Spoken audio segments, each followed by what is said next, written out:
My people, how are you doing? Welcome. Today we're going to talk about something that's on all of our minds, the food we eat, and more importantly, the food we give to our families. We all want to do the right thing, right? To nourish the people we love. But what if I told you there's something hiding in plain sight, right there in our everyday meals? Just think about it for a second.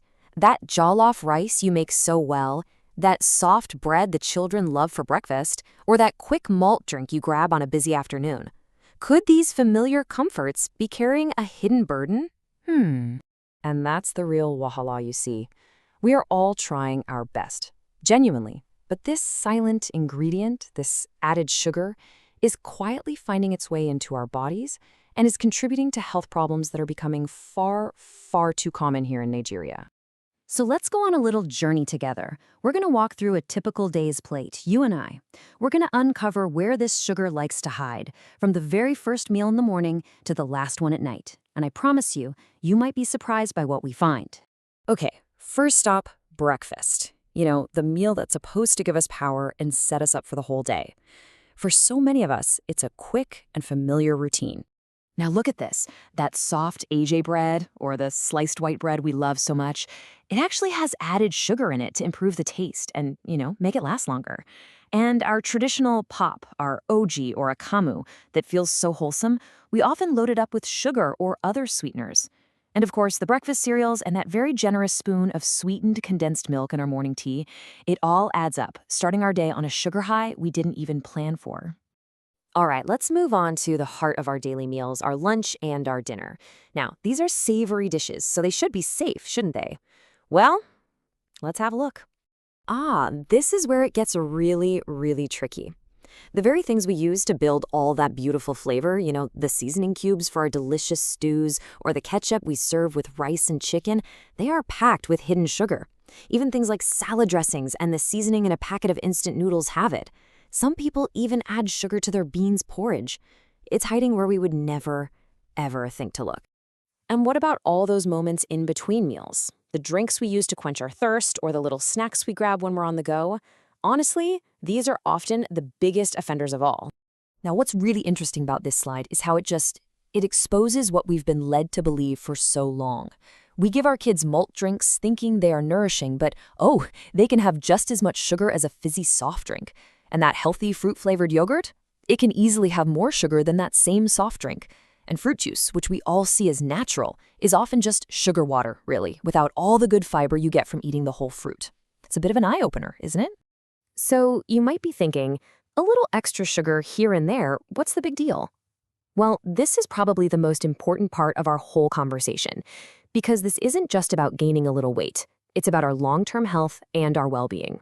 So just to be clear, the crucial point is this. We're talking about hidden or added sugars. This is not the natural sugar you find inside a sweet whole mango or a juicy orange. No, this is the sugar that is added by manufacturers or even by us in the kitchen, often without us really knowing just how much it is. And the consequences? They're really serious. This slide shows it so clearly.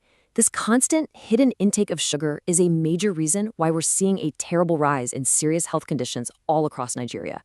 Conditions like type 2 diabetes, high blood pressure, and heart disease, they're affecting more and more of our friends, our parents, our community members. It's truly a silent crisis that's happening right on our plates. And listen to this powerful statement from Professor Olatunbosun Ogun, a Nigerian expert in this field. It says it all. People are genuinely shocked. They come to the hospital with serious health issues, and it's only then that they trace it all back to the seasoning, the bread, the drinks, the everyday foods they thought were completely harmless. Okay, let's dive into this. It's very easy to feel worried after hearing all of this, I know, but I want you to feel empowered. I really do, because knowledge is power. Now that we know where the problem is, we can start to find the solutions. And trust me, they are simpler than you think. It really just comes down to these 4 simple steps. We don't need a drastic, complicated diet. It's about making small, smart choices every day. Choosing real whole foods more often. Rethinking what we drink. Adjusting how we cook just a little bit. And picking better snacks. Let's see how we can put these steps into practice. One of the most powerful tools you have is the ability to just quickly read a food label. It's simple. Ingredients are listed by how much is in there, so if you see sugar or one of its many other names, like sucrose, fructose, or corn syrup, right near the top of the list, then you know that product contains a lot of it.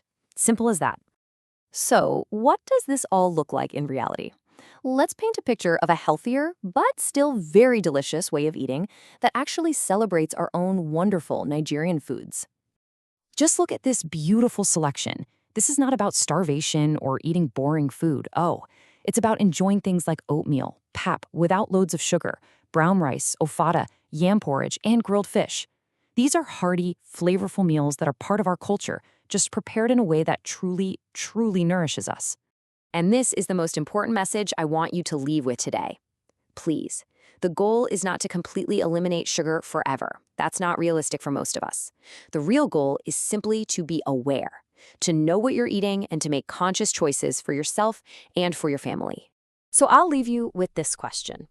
After everything we've looked at, what is one small thing, just one, that you can change starting from today? Maybe it's just swapping one sugary drink for water. Or maybe it's using one less seasoning cube in the stew. That one small step, that is the beginning of a much healthier and happier journey for you and your loved ones.